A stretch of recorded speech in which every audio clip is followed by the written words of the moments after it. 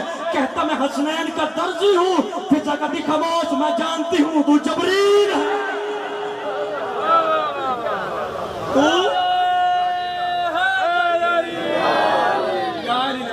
میں جانتی ہوں تو جبریل ہے, جسے اللہ کا نبی ابراہیم نہیں پہچان سکا. نہیں آتے مجمع کے سر سے اوپر سے بات گزری کہ جسے اللہ کا نبی ابراہیم نہیں پہچان سکا, وہ سیدہ کی دہلیز پہ آئے تو جناب فضا کہتی ہے میں جانتی ہوں تو جبریل ہے. کون سی دہلیز ہے؟ عام دہلیز نہیں. مسلمانوں آپ نے اس دہلیز کو سمجھا ہی نہیں. کون سی دہلیز ہے یہ؟ مصائب نہیں, میں فضائل پڑھا. کون سی دہلیز ہے یہ؟ وہ دہلیز ہے کہ جہاں آ کے اللہ کے فرشتے بھی جھکتے ہیں. شاہ صاحب کی آمد پہ سارے حضرات مل کے بابا کے بلند صلی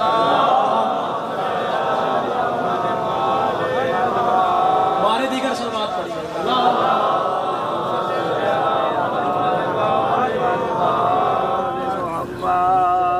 بس قبلہ صاحب آگے, ان کا آنا ہی میرا جانا ہے. ٹھیک ہے, 1 بجے قبلہ کو منبر دینا. ایک جملہ آپ کی سماعتوں کی نظر اور تورکان, ایک جملہ مصائب کا. کیا کہا؟ کون سی دہلیز جہاں پر فرشتے آ کے جھکتے ہیں؟ اس دہلیز پہ رسول کا ایک صحابی جس کا نام ہے سلمان محمدی, جسے کہتے ہیں کہ یہ اہل بیت میں سے سلمان محمد. کتاب کہتی ہے کہ مسجد میں اذان ہوئی نماز کے لیے. رسول کا جیسا آپ ہی گھر سے نکلا, چلتا چلتا چلتا سیدہ کی دہلیز پہ آیا. اس نے دہلیز سیدہ پہ آ کے اپنا سر رکھا. سر رکھنے کی دیر تھی, قریب کھڑے ہوئے صحابیوں نے کہا سلمان بوڑھا ہو گیا ہے, لکڑی پہ سجدہ کرتا ہے, دہلیز پہ سجدہ کرتا ہے. سلمان نے کہا نہیں, فرق ہے تمہاری اور میری معرفت میں. انہوں نے کہا کیا فرق ہے؟ انہوں نے کہا تم جسے دہلیز سمجھتے ہو یہ دہلیز نہیں, یہ سدرۃ المنتہا ہے. انہوں نے کہا نہیں سلمان تو واقعی پاگل ہو گیا, بوڑھا ہونے کی وجہ سے تجھے پتہ ہی نہیں چلتا. صرف سدرۃ المنتہا تو آسمانوں پہ ہے, تو زمین پہ سدرۃ المنتہا کہہ رہا ہے. سلمان نے کہا مجھے بتاؤ تم سدرہ کسے کہتے ہو؟ انہوں نے کہا سدرہ اس مقام کو کہتے ہیں جہاں جا کے جبریل رک جاتا ہے کہ اس سے آگے جاؤں گا تو میرے پر جل جائیں گے. سلمان نے کہا یہی فرق ہے تمہاری اور میری معرفت میں, جہاں جا کے جبریل رکے اسے تم سدرہ کہتے ہو, جہاں آ کے محمد رکے اسے میں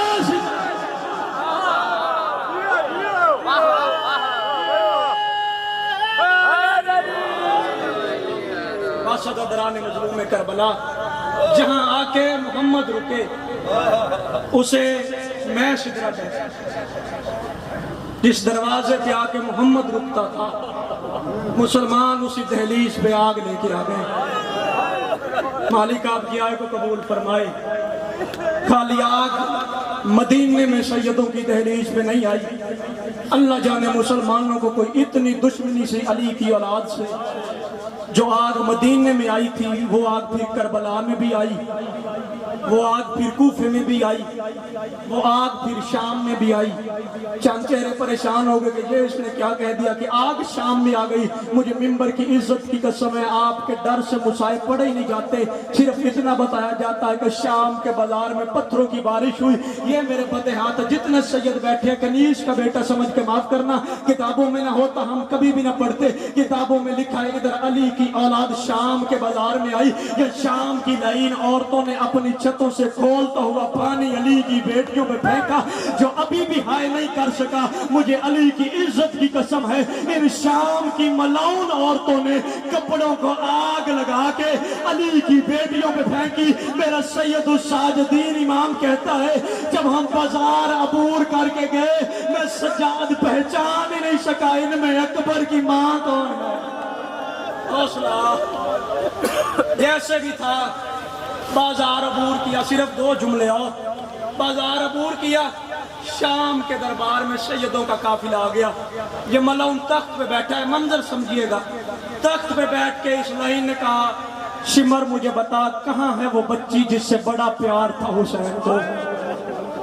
اس ملعون نے اشارہ کیا, وہ جو سب سے چھوٹی ہے نا, یہ ہے حسین کی سب سے لاڈلی بیٹی. اب میری مجبوری ہے, میں پردے کے ساتھ پڑھتا ہوں. جس رسی میں سورہ یاسین قید تھی اسی رسی میں سورہ کوثر قید تھی, اور کوئی ایسی مجبوری تھی, یاسین اپنا سر اٹھانے کے لیے کمر سیدھا کرتی, کوثر کے پاؤں زمین سے اٹھ جاتے. یہ ملعون کہتا, بچی میرے سامنے آ, میں نے تجھ سے کوئی بات کرنی ہے. اب عالیہ کے گلے میں تھی رسی. یہ ملعون تخت پہ بیٹھ کے تھا, بچی تیرا نام کیا ہے؟ کتابیں کہتی حسین کی بیٹی بولی لیکن آواز نہیں آئی. اب جملہ آپ کی ہائے کے لیے کہنے لگا. یہ ملعون تخت پہ بیٹھ کے تھا, شمر اب مجھے بتا انہیں کن پہ مان رہ گیا, یہ کس کے سہارے پہ نہیں بولتی؟ ان کا تو عباس مارا گیا ہے. یہ ملعون تخت سے تازیانہ لے کے نیچے اتر رہا تھا. یہ سید الساجدین کی آواز آئی, ملعون ہاتھ نہ لگانا, ہے 4 سال کی لیکن ہے بطول. جیسے یہ ملعون قریب آیا, یہ ملعون کہتا تیری بہن بولتی کیوں نہیں؟ سید رو کہتا میری بہن کے گلے کی رسی اتنی تنگ ہے, وہ بولتی ہے لیکن ملعون اس کی آواز تم تک نہیں پہنچتی. یہ لائن دیکھ رہا, سجاد بہن کی رسیاں کھول. بندے ہاتھوں سے سید الساجدین نے عالیہ کے گلے کی رسی کو کھولا. یوں عالیہ نے کڑیاں چومی, رو کہتی سجاد بھیا کہاں کا تیرا شکریہ ادا کروں, تو نے اپنے ہاتھ کھلنے سے پہلے میری رسیاں کھول دی. رو کے کہتی بھیا میرے امتحان کا وقت ہے. جناب سجاد کی آواز آئی, اس لائن کو جواب دے. یہ ملعون تخت پہ بیٹھ کے تھا, بچی تیرا نام کیا ہے؟ عالیہ رو کہتی میرا نام فاطمہ ہے. یہ دیکھ کہتا اگر تیرا نام فاطمہ ہے پھر مجھے بتا وہ سکینہ کون ہے؟ عالیہ رو کہتی میرا ہی نام سکینہ ہے. یہ کہتا اگر تیرا نام سکینہ ہے پھر مجھے اتنا بتا تیرا باپ تجھ سے پیار کتنا کرتا تھا, کوئی بستے بیت کی یاد بتا. اس وقت عالیہ رو کہتی جب ہم مدینے میں رہتے تھے میرا بابا صبح کی نماز کے لیے جاتا, مدینے کی کھجوریں لے کے آتا, اپنے ہاتھ سے مجھے وہ کھجوریں کھلاتا. یہ ملعون تخت پہ ہنس کے کہتے ہیں اگر اس دربار میں وہ کھجوریں ملے پہچان لے گی. اب ہائے کر لینا, وہ کھجوریں ملے پہچان لے گی. عالیہ رو کہتی پہچان لوں گی. یہ ملعون کہتا یہ نیچے تشت پڑا ہے, اس میں پڑی ہے مدینے کی کھجوریں, یہ میرے بدے ہاتھ ہیں. ادھر سے عالیہ قریب آئی. عالیہ نے جیسے اس تشت سے پردہ اٹھایا, مجھے عزت مظلوم کی قسم ہے مدینے کی کھجوریں نہیں, فاطمہ زہرا کے بیٹے کی کٹی ہوئی رگوں والا سار تھا. جو عالیہ نے بابے کا سار اٹھایا, بوسا دے کر بابا آنکھیں کھول, حوصلہ. جملہ دلان مظلوم میں کربلا. جیسے بھی تھا حسین کی بیٹی نے زنجان عبور کیا. آخر مسلمانوں کے دکھوں سے ستائی ہوئی. حسین کی 4 سال کی بیٹی اس دنیا سے چلی گئی. جب سیدوں کا قافلہ قید سے رہا ہوا نا, شادی اگر دل پہ چوٹ آئے مجھے معاف کر دینا, جب سیدوں کا قافلہ رہا ہوا نا, جناب عالیہ کی آواز ہے بیٹا سجاد ہم نے اس رستے سے واپس جانا ہے جس رستے پہ حسین کی بیٹی کی قبر ہے. شام کے غریبوں والے قبرستان میں سیدوں کی سواریاں آئیں.